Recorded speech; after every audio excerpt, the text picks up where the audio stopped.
Yo creo que el carnaval es un volcán de diversión. Y sobre todo es el baluarte de la libertad de expresión. De hecho, las letras de las murgas en tiempos de la fiesta de invierno, en tiempos del franquismo, sufrieron la censura igual que cualquier otro medio de comunicación, con lo cual se le daba el carácter de medio de comunicación a las murgas.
Podríamos decir que en las primeras décadas del siglo XX se han perdido algunas manifestaciones propias de nuestro carnaval y durante el franquismo se pierden muchas más. Incluso las canciones que hacíamos, pues teníamos que pasarlas y sellarlas por la oficina de turismo.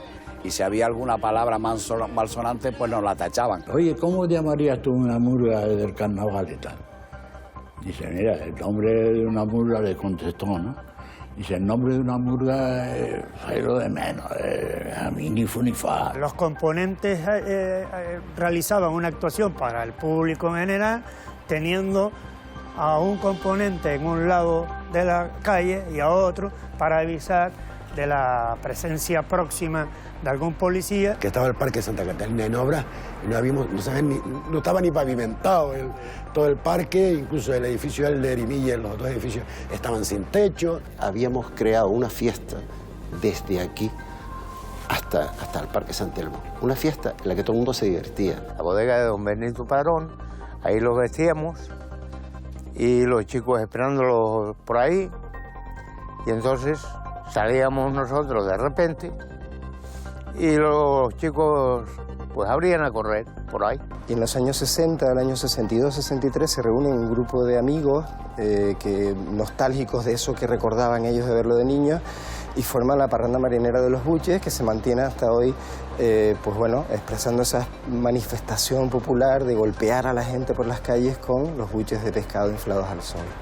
Negra Tomasa, que había en Cuba y vivía en Cuba, eran de familiares aquí de La Palma de lo que emigraron. Entonces me contaron cómo era, ella ya me la traía, pero claro, Negra Tomasa en el ambiente familiar, era como una bella doncella. Detrás de los disfraces, la música y la fiesta hay una historia de trabajo duro, rescate de tradiciones ancestrales y lucha por las libertades.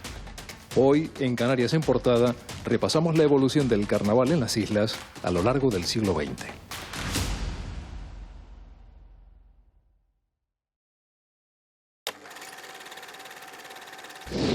1961 fue un año de grandes avances y algún retroceso. La Unión Soviética realizaba el primer viaje espacial tripulado solo unos meses antes de que se levantara el muro de Berlín.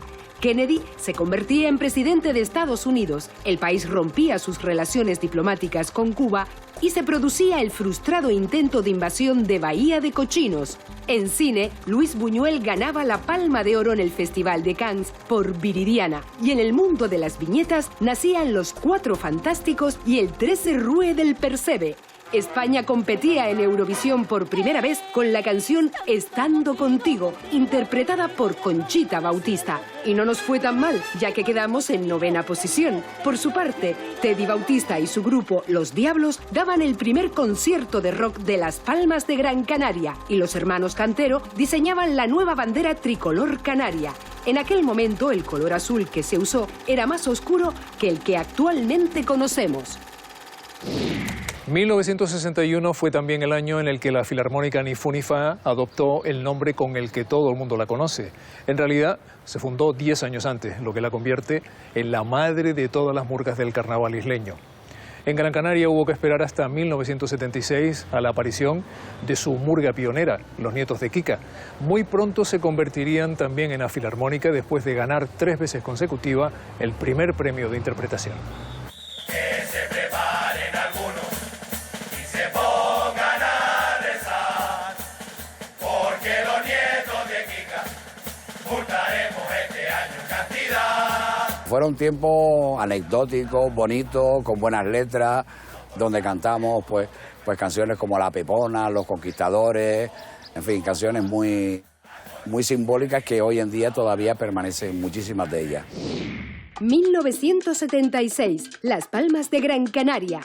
Tomás Pérez González funda la murga Los Nietos de Kika, que logran el primer premio de interpretación ese año, éxito que repite en 1980 y 1982. A partir de 1983 ostenta el título de A Filarmónica. Han recibido un disco de oro y han actuado en distintas islas del archipiélago y en la península, donde participan en los actos de la Vuelta Ciclista a España en 1987 y en la Feria Internacional de Turismo.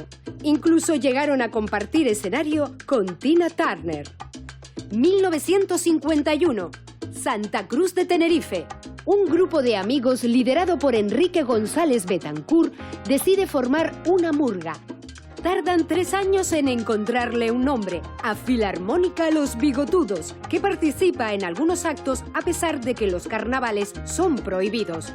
En 1961 tienen un problema con el nombre que les obliga a cambiarlo por Ni Fu Ni Fa. Ganan el concurso de murgas todos los años entre 1961 y 1965. A partir de ese momento deciden seguir tomando parte, pero sin competir por los premios.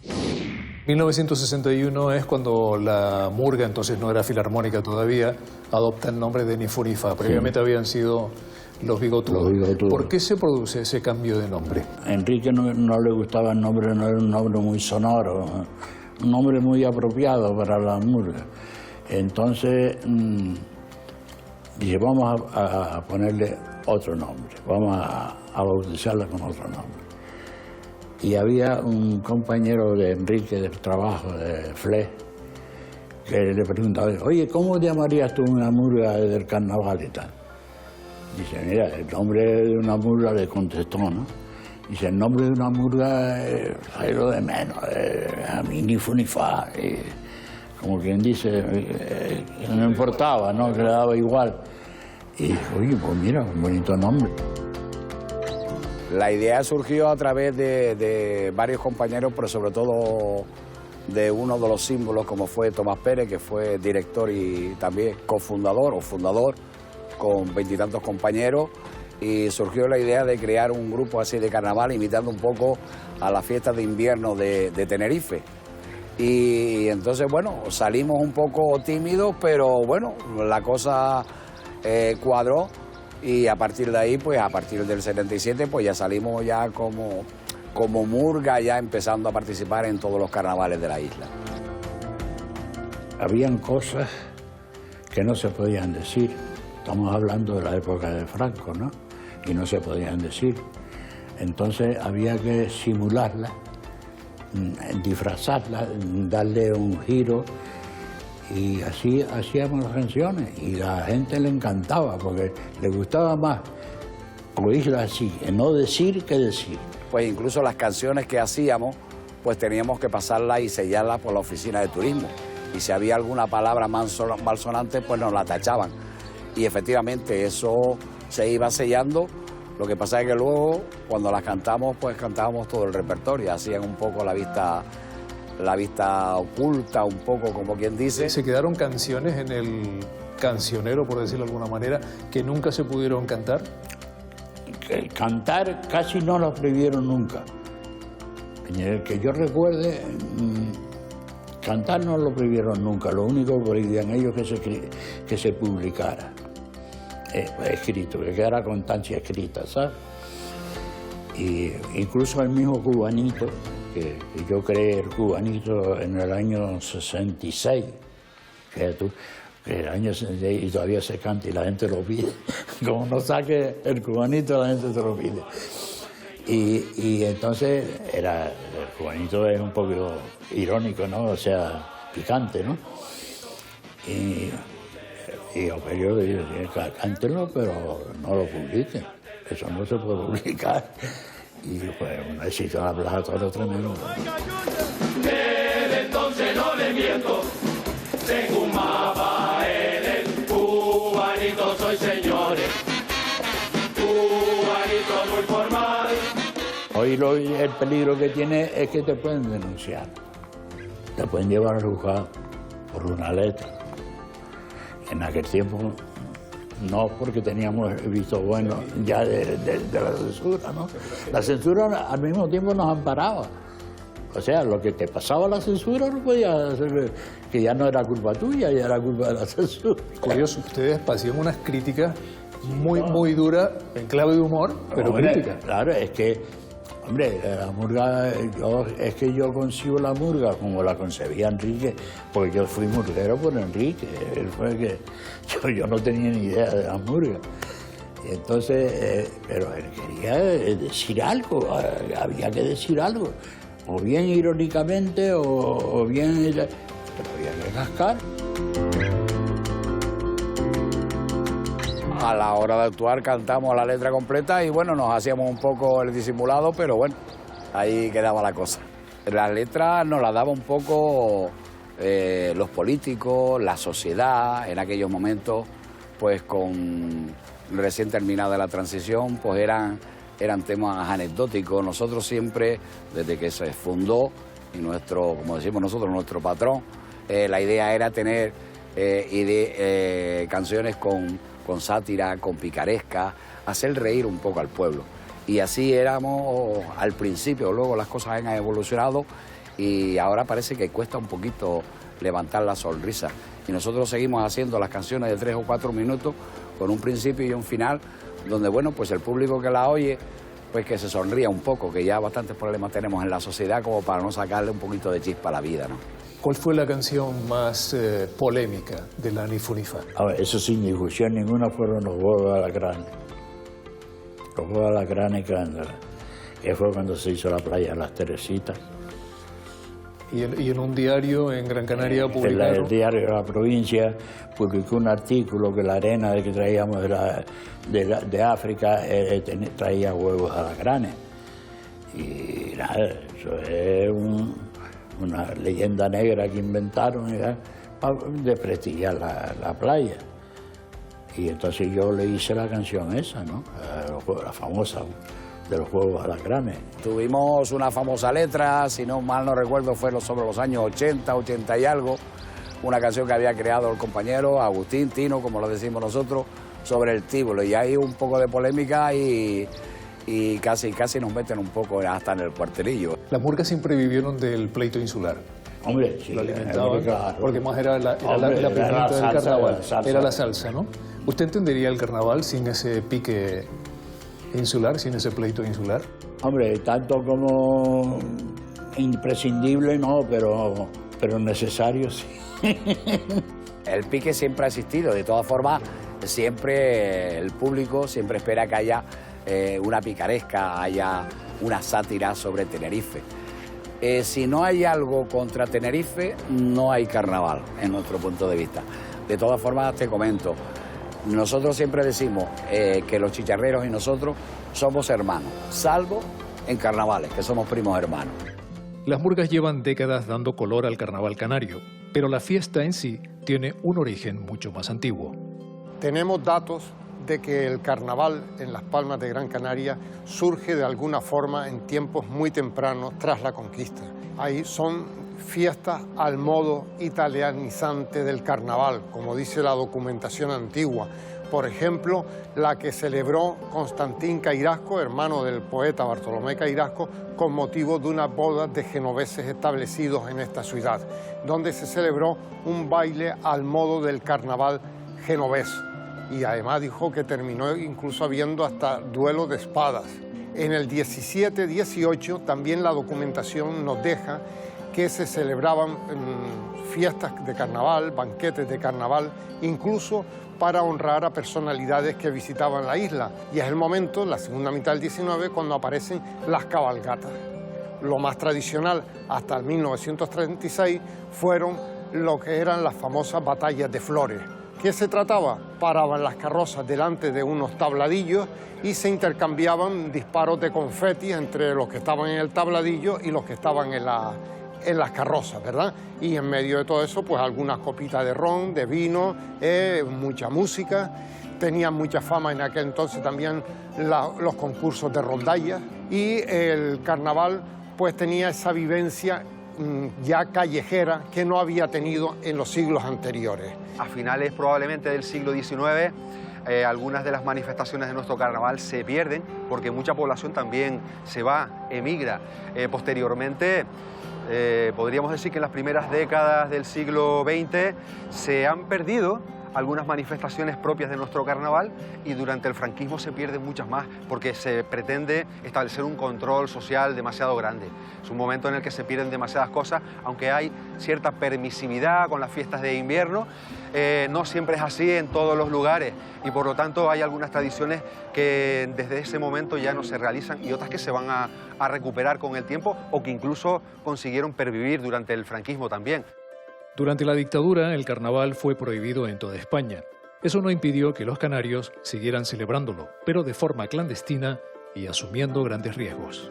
Todo lo del carnaval era complicado antes de morir Franco, que no se podía hacer casi nada. Ibas a los bailes cuando menos te lo esperabas, aparecía la policía, la Guardia Civil, llegaba y te decía, a ver, venga en fila, y todos por la calle Ripoche, todos hacia la comisaría del doctor Miguel Rosa. Y allí íbamos, nos chequeaban, nos sacaban, y si te trincaban, te multaban. Y es cierto que eso te ponían una multa, y venga, 10.000 pesetas de multa, que en aquel momento 10.000 pesetas era un dineral. Es que estaban los carnavales prohibidos. Se hacían los carnavales en el casino, de guía, en sitios, ¿cómo se dice eso? Oficiales.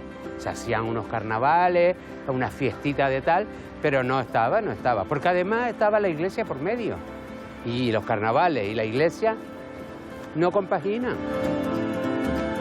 La Iglesia no llegó a prohibir los carnavales en Canarias. Ciertamente estaba más sujeta al régimen, y como sujeta al régimen, entonces el carnaval era un tiempo muy determinado. Entonces, además, como sigue siendo tradicionalmente, el carnaval termina con el martes de carnaval, que se llama tradicionalmente, porque la Iglesia comienza un tiempo nuevo de reflexión con el tema del miércoles de ceniza, que es la Cuaresma.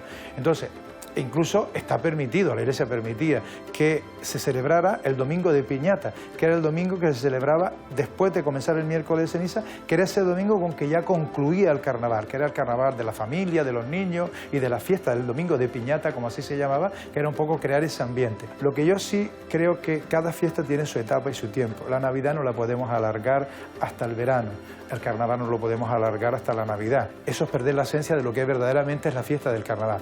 Llamémosle como queramos llamarle, pero la esencia de la fiesta del carnaval, de lo que significa, cómo surge el carnaval, por qué era el carnaval, el motivo de que por el que era el carnaval, que era en el fondo la tradición, y así recogen los largos de la historia, era que se guardaba la carne. La Iglesia decía que a partir de la Cuaresma no se podía comer carne, y entonces se juntaban todos para comer la carne, comer todos los derivados de la carne. Como era la leche, eran los huevos y tal, entonces había que hacer una gran fiesta. Y de ahí surge todo el proceso que luego se va haciendo con el carnaval. Entonces, a mí me parece que cada cosa hay que situarla en su justo tiempo y en su justo momento. A pesar de la prohibición común, la historia de los carnavales se desarrolló de modo muy diferente en las dos islas capitalinas. Tenerife fue el único lugar en el que continuaron celebrándose, cambiándoles el nombre, eso sí, a Fiestas de Invierno. Ramón, ¿cómo era el carnaval de Santa Cruz de Tenerife durante los años de la represión? Al estallar la guerra civil, la guerra fratricida en España, en el año 36, ya quedó establecida la prohibición en toda España de la celebración del carnaval. Una vez terminada la contienda bélica, pues bueno, pues habían personajes del antiguo carnaval santacrucero que no veían por qué no se podía celebrar el carnaval. Y entonces pues hubo ciertos conatos, por ejemplo la murga del Chucho de Valle Seco e incluso alguna rondalla. Hubo anécdotas muy curiosas que nacen en aquella época, las murgas como la murga Marte o la murga del Chucho, que clandestinamente salían a disfrutar el carnaval en las fechas que se debían celebrar a partir de los años 40, o sea, dentro de la década de los 40, pues actuaban como trileros. Los componentes realizaban una actuación para el público en general, teniendo a un componente en un lado de la calle y a otro para avisar de la presencia próxima de algún policía, y con lo cual salir corriendo con todos los instrumentos y demás. La participación ciudadana era tan grande que de hecho ya en el año 51, 52 y 53 volvieron a celebrarse los concursos de rondallas en la Plaza de Toros, y cada vez era más grande la vista gorda que hacía el gobernador de turno y la autoridad religiosa, eclesiástica. Y se celebraba un carnaval que hasta la gente daba por hecho de que ya la veda no existía, porque era masivo. Como digo, ya la cosa era tan incontenible que también gracias a una tercera persona, don Opelio Rodríguez Peña, que no solo era concejal de Santa Cruz, sino que además es delegado provincial del Ministerio de Información y Turismo, con el apoyo del gobernador civil, Ballesteros Gabrois, y con el apoyo del obispo, don Domingo Pérez Cáceres, deciden darle una salida a ese desenfreno sano que Santa Cruz vivía cada vez que venían las fechas propias del carnaval. Y ahí surge lo de fiestas de invierno. Exacto, que era el carnaval se disfraza de fiestas de invierno para seguir celebrándolo como hasta entonces, ¿no? Exactamente porque cambió. Igual. Nadie notó el cambio. En Las Palmas de Gran Canaria hubo que esperar al final de la dictadura para que el carnaval volviera a tomar la calle. Emilio, tú fuiste uno de los que lideraron la recuperación del carnaval de Las Palmas de Gran Canaria, y fue junto a una persona muy emblemática en toda Canarias, en Las Palmas de Gran Canaria en particular, Manolo García. Digamos que la participación de Manolo García en el carnaval viene a partir de cuando se nos ocurre desde la Asociación de Vecinos, que es a la que pertenecíamos él y dos o tres de los que hicimos lo del carnaval, se le ocurre a uno de los miembros hacer el carnaval algo parecido a lo de Tenerife. Es verdad que estaba prohibido. En Tenerife se decían las fiestas de invierno y tal. De hecho, eso nos llevó a nosotros a plantearnos el pedir, no permiso entre comillas, ir a hacer una visita en aquel entonces al alcalde de Las Palmas, Ortiz Biot, y al gobernador civil a pedirles oficialmente que nos permitieran hacer el carnaval. Encantadísimo, lógicamente. Lo que pasa es que, por ejemplo, el gobernador civil, pues en aquel entonces eran tiempos un poquito revueltos, estábamos en plena, bueno, Franco casi se había muerto hacía poco, y digamos que una de las cosas que nos decía, mira, vale, la manifestación, o sea, el carnaval, la cabalgata la puedes hacer, pero no te puedo mandar policía, no puedo mandar gente con uniforme a vigilar eso ni a poner orden, porque tal. Y mandaban algún policía, digamos, de paisano, alguno, pero claro, no se podía. Entonces, nosotros les prometimos que iniciaríamos la formación de un equipo de orden, de un grupo de orden, pero que nuestro, que nosotros pudiéramos organizarlo. Y efectivamente se organizó.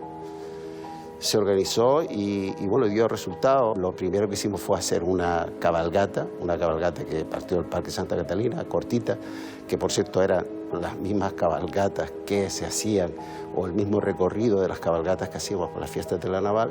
La primera vez que nosotros lo quisimos hacer hasta el Parque San Telmo, a ojos de la gente de afuera fue un fracaso, para mí no.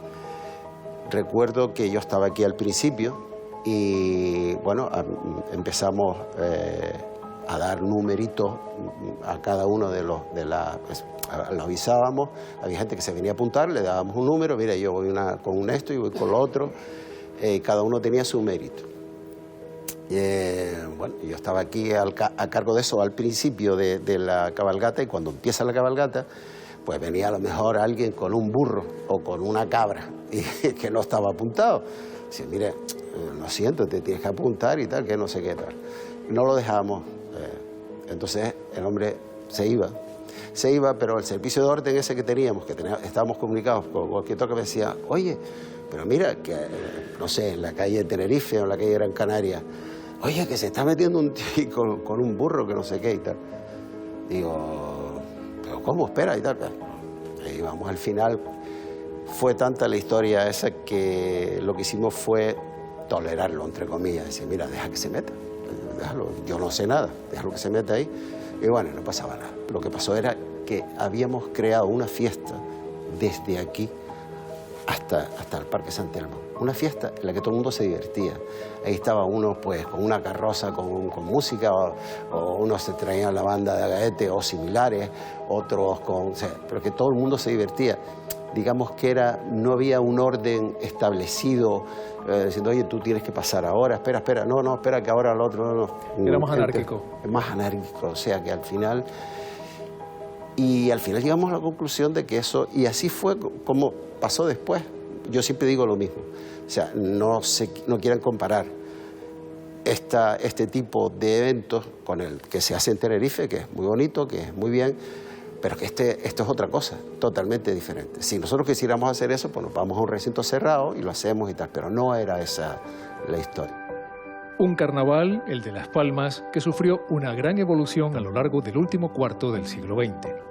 Yo diría que el punto de inflexión fue en aquel año 94, aquella gala de la playa, porque el carnaval no fue tan malo, es decir, el carnaval 94 lo que fue malo fue la gala, que era la que marcaba un poco lo que iba a ser el carnaval de ese año.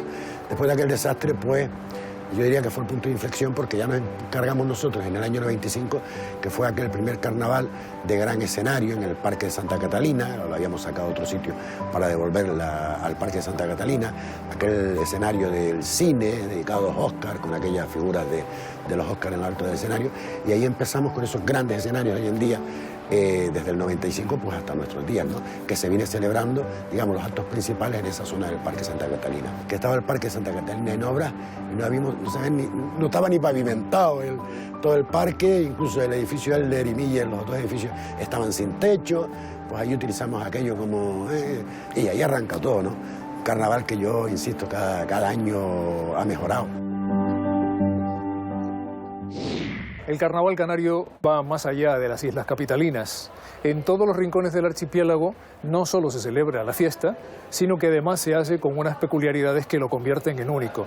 Es el caso de la fiesta de los indianos, aquí en la isla de La Palma, una tradición que se remonta al siglo XIX y que básicamente consiste en parodiar el retorno del emigrante que viene de hacer las Américas, una celebración en la que todos los participantes acaban cubiertos en talco.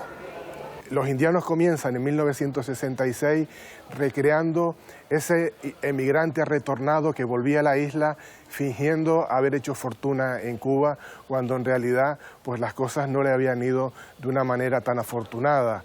Y a partir de ahí pues el desfile integra en sus caracterizaciones pues animales exóticos, abalorios tropicales, tabaco, dinero. Siglo XIX, Isla de La Palma. Se acuña el término indianos para referirse a los isleños que, habiendo emigrado a Cuba, volvían posteriormente a la isla presumiendo de riquezas. Ese regreso se acompañaba habitualmente de un bullicio callejero. En la década de 1920, el desfile de los indianos comienza a celebrarse en el marco del carnaval, ya con un tono más burletero. Las autoridades no tardan en prohibirlo al considerar que alteran el orden público. Pero en 1966 los indianos se reintegran a la fiesta, decidiendo que se celebre siempre el lunes de carnaval. Los participantes van vestidos completamente de blanco y terminan embadurnados de polvo de talco, que sustituye a la harina que se usaba en los primeros tiempos.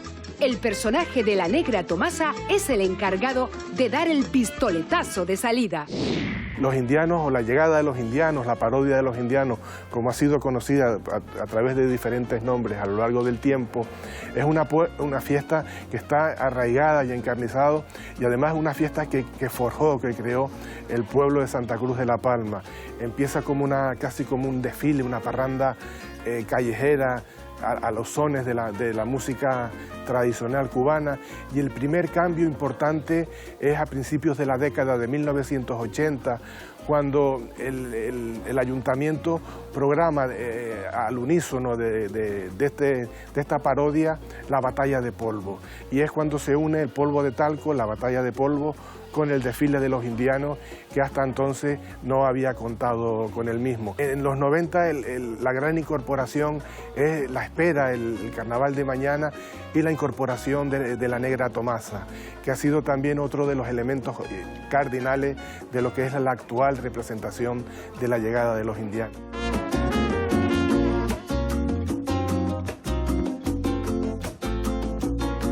Salimos la gente ya en la fiesta de los polvos, la llegada de la Negra Tomasa al puerto de Santa Cruz de la Palma en barco con indianos. Entonces me reciben, pues en el muelle me reciben pues 50.000 indianos tirando polvo, tiran monedas, yo tiro monedas, Entonces de ahí ya recorro las calles principales de la calle Santa Cruz de la Palma y me voy a la Plaza España.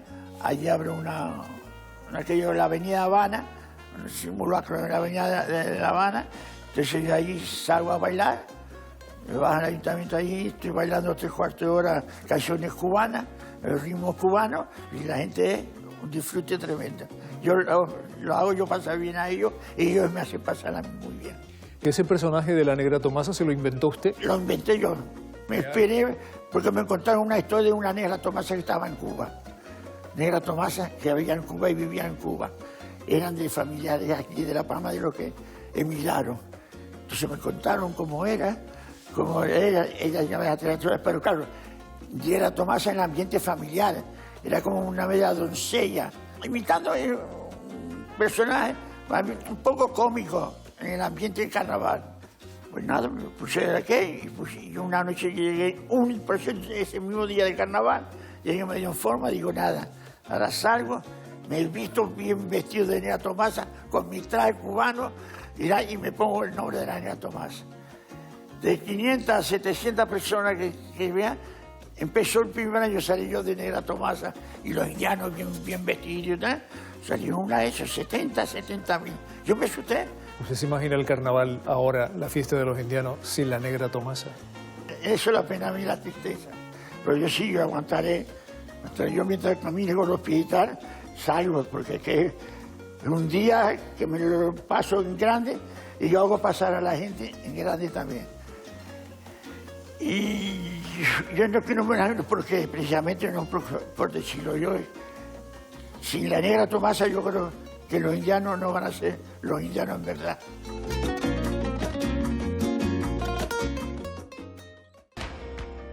En la Isla del Hierro, la figura clave de su carnaval son, sin lugar a dudas, los carneros de Tigaday. Jóvenes vestidos con ropas hechas con saleas de ovejas y carneros que, con sonidos de cascabel, corren detrás de la gente embadurnándolas de betún. Se trata de una antigua tradición vinculada a los tejeguates y al folclore local que poco a poco cayó en el olvido, hasta que en 1940 Benito Padrón decidió recuperarla. Eso estaba de viejo, venía de antes, pero cuando la guerra civil prohibieron los carnavales, creo que en toda España o en toda Canarias, y también entre ellos los carneros. Entonces mi padre después fue a la guerra, estuvo en la batalla del Ebro, pues ya cuando regresó a casa, pasaron los años, volvió a seguir con los carneros. Como aquí éramos tan pobres, íbamos por las casas pidiendo ropa para vestirlo de máscara, para que no se conociera. Me supongo que también sería parte de eso, lo usaba para vestirse y después. Y ahí nacieron los carneros, lo que tenían mucha fama, y solamente aquí en Tigaday. Ellos solo se van retirando, ya que no puede correr ni eso, ya no sirve para carnero. Es la gente joven, normalmente 18, 25, 26, 27 años, después ya tiene que retirarse. Fidel es uno de esos carneros a los que la edad obligó a retirarse. Pero aunque hace años que ya no participa en la fiesta, la recuerda con especial cariño. Lo mismo que eran los muchachos, que yo corría después atrás de ellos. O sea que yo corría de los carneros también primero. Y ya después don Benito Padrón un día me pidió que si quería vestirme de carnero. Y bueno, pues vamos a vestirlo. Lo vestíamos aquí en lo de don Benito Padrón, la bodega de don Benito Padrón. Ahí los vestíamos y los chicos esperándolos por ahí. Y entonces salíamos nosotros de repente y los chicos pues abrían a correr por ahí. Y ellos se botaban por aquí para abajo, por estas viñas, que habían viñas, por todos estos canteros por ahí abajo, otros para arriba, y así, corriendo detrás de los chiquillos. Gozaban ellos y gozábamos nosotros también. Por lo menos 8 o 10 años estuve. Y ya después, una vez que me vestí, pues hacía un poco de calor, sudé mucho, y cuando yo me quité la ropa, fui para casa, me duché, cogí una pulmonía muy grande al estar sudando y después la ducha, que digo, no me he visto más nunca, y no me vestí más nunca. Pero me encantaba y me encanta y me gusta. El carnaval de Lanzarote cuenta con 2 tradiciones que se han convertido en auténticas señas de identidad. Los diabletes de Teguise, que utilizaban estas máscaras, y los buches de Arrecife. Los primeros tienen una relación más estrecha con las fiestas religiosas, como el Corpus Christi, mientras que los buches, que eran un vestigio del antiguo carnaval de la isla, estuvieron a punto de desaparecer, hasta que afortunadamente fueron rescatados en 1963. En realidad los buches eran una ridiculización de la gente del campo, ¿no? Ellos se vestían con las ropas supuestamente que vestían la gente del campo, la inversión simbólica propia del carnaval. Los diabletes de Teguise son una de las tradiciones más antiguas de Canarias, vinculada a los ritos de los antiguos maos, para los que el macho cabrío era el símbolo de la virilidad y la fuerza. Durante mucho tiempo la danza se interpreta el día del Corpus, hasta que la Iglesia decide prohibirlo en 1870. En ese momento los diabletes se trasladan al carnaval, sufriendo alguna modificación. Aparece la figura del zurrón con piel de cabra, la ropa de lona pintada con rombos rojos y negros y el rostro del macho cabrío pasa a ser la careta de toro. Por su parte, los buches de Arrecife forman parte de una tradición que se remonta a finales del siglo XIX. Los buches son hombres que se disfrazan en carnaval con ropas típicas canarias, recordando a los antiguos marineros que regresaban a tierra y portando en las manos unas vejigas de pescado hinchadas con las que dan golpes a todo aquel con el que se encuentran. El origen de los diabletes es el origen de los antiguos maos danzantes lanzaroteños, ¿no? Cuando vinieron los franciscanos aquí a Lanzarote en 1402, ellos traían como fiesta principal la fiesta de Corpus Christi. Y en esta fiesta se hacía una especie de teatro, una especie de representación, una lucha entre el bien y el mal.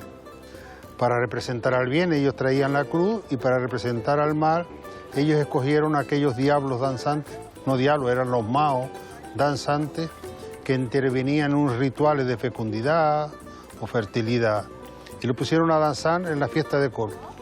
Y como representaban el mal, de ahí les pusieron el nombre de diablo o diablete. Y estuvieron saliendo en la fiesta de Corpus hasta 1774-75, en que la Iglesia los prohibió, porque decía que hacía una figura de diablo dentro de una fiesta religiosa. Y entonces fue cuando se pasó al carnaval. Y de esa fecha hasta la actualidad vienen saliendo los diablos por las calles de Teguise. A través de la figura del diablete, con los distintos trabajos de historia que hemos hecho, lo relacionamos con 3 culturas distintas. La cultura africana, la cultura aborigen y la cultura americana. Africana porque los que tocaban el tambor en la danza eran los esclavos negros que traían los señores de la isla para cultivar la tierra, para trabajar aquí en Lanzarote. Y nuestra relación con la tradición americana es que a través de los inmigrantes ellos llevaron el diablo allá a América y se dieron cuenta que en vez de macho cabrío era mejor ponerle una careta de buey, que es lo que existía en América. Y cuando regresaron a Lanzarote se modificó la antigua careta de macho cabrío por la de buey, que es la que se conserva en la actualidad. Sin embargo, al hacer la careta se mantienen los cuernos del macho cabrío y la lengua, ¿no? El contorno físico de la careta sí es de buey.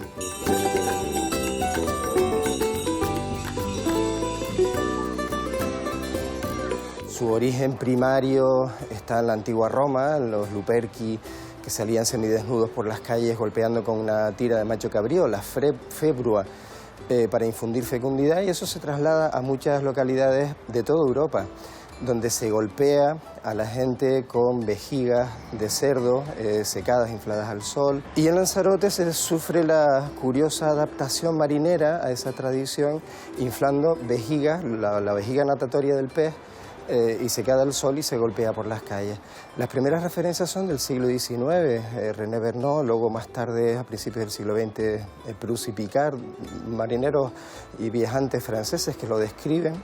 Eso se pierde y en los años 60, del año 62-63, se reúnen un grupo de amigos nostálgicos de eso que recordaban ellos de verlo de niños y forman la parranda marinera de los Buches, que se mantiene hasta hoy, pues bueno, expresando esa manifestación popular de golpear a la gente por las calles con los buches de pescado inflados al sol. Bueno, el repertorio de los buches nace al principio, en esos años 60, ellos cogen antiguas melodías, qué sé yo, el paseíto de Don Tomás, habaneras, pasacalles, algunos los inventan, ¿no? O cogen habaneras como el Querida Lola y lo convierten en un pasacalle muy animado.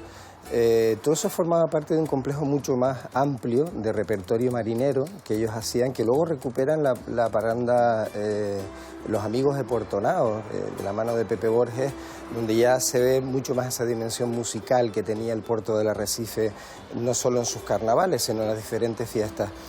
El repertorio de los buches actualmente es como muy reducido, muy limitado, pero de todas maneras muy interesante, porque de las expresiones carnavalescas rurales, antiguas que hay en Canarias, es el único colectivo que tiene un repertorio musical bien amplio. La tradición está viva, lo que pasa es que la parranda marinera ahora son pues gente muy mayor, que necesita renovarse, que necesita un poquito de ayuda para que esta tradición no se pierda.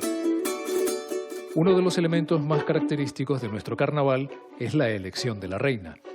En Tenerife, la primera gala tuvo lugar en 1935, donde resultó elegida Onagra Díaz. Sin embargo, tras 2 ediciones, la guerra civil impuso un largo parón en el certamen y hubo que esperar a 1965 para que se reanudara. Muchas cosas han cambiado desde aquella época, como puede atestiguar María del Carmen Esteves, reina del Carnaval de Santa Cruz de Tenerife en 1971. En una cena de hermandad que todos los años hacía la entidad bancaria donde trabajaba, pues nos hicieron hacer un paseillo, venga, que estaba todo muy familiar así. Y me eligieron mis cajas de ahorros. A raíz de ahí, pues la entidad procedió pues a solicitarme que si quería presentarme a las fiestas de invierno, la reina de las fiestas de invierno.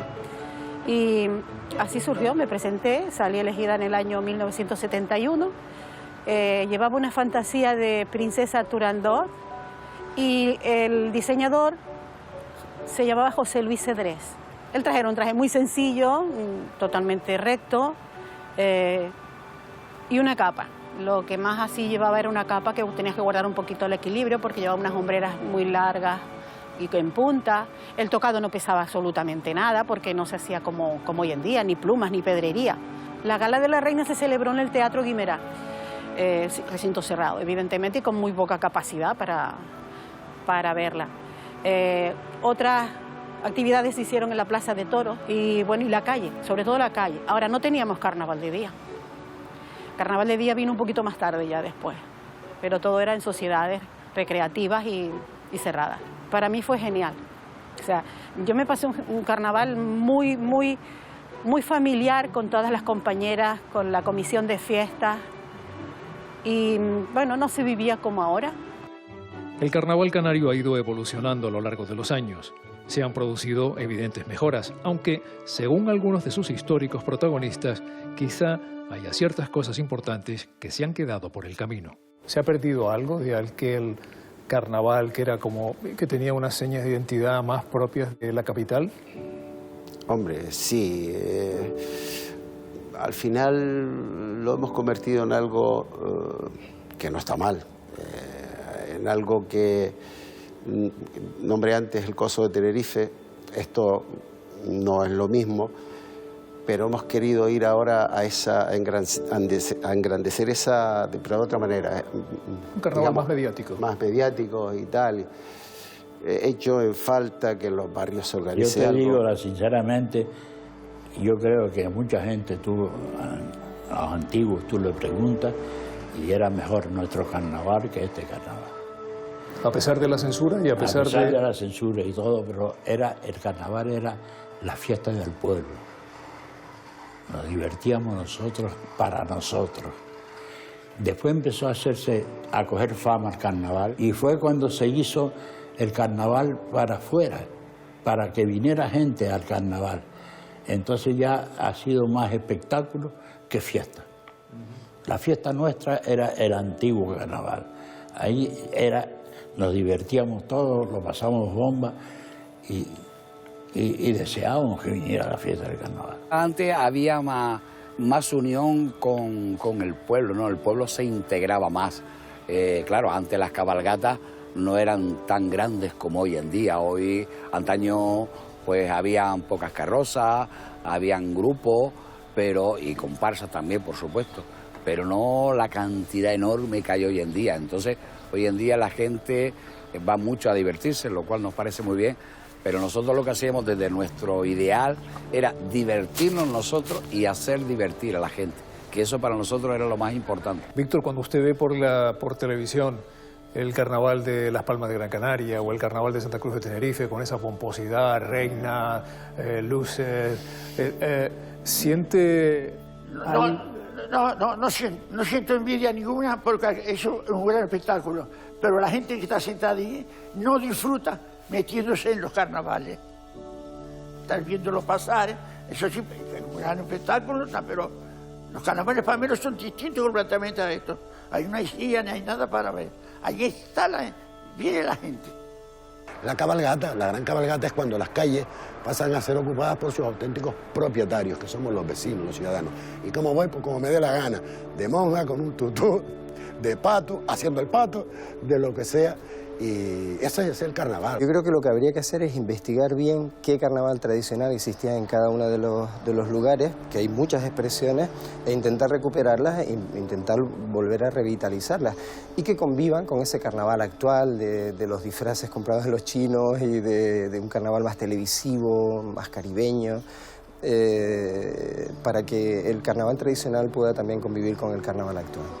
Yo haría otra cosa, y es un poco hacer más partícipe a los niños de este tipo de cosas, porque que ya se hace, pero hacer un poquito más de hincapié en el tema de los niños, porque no cabe duda que el carnaval va a seguir con esos niños que dentro de 15 o 20 años estarán participando ya dentro de esto, ¿no?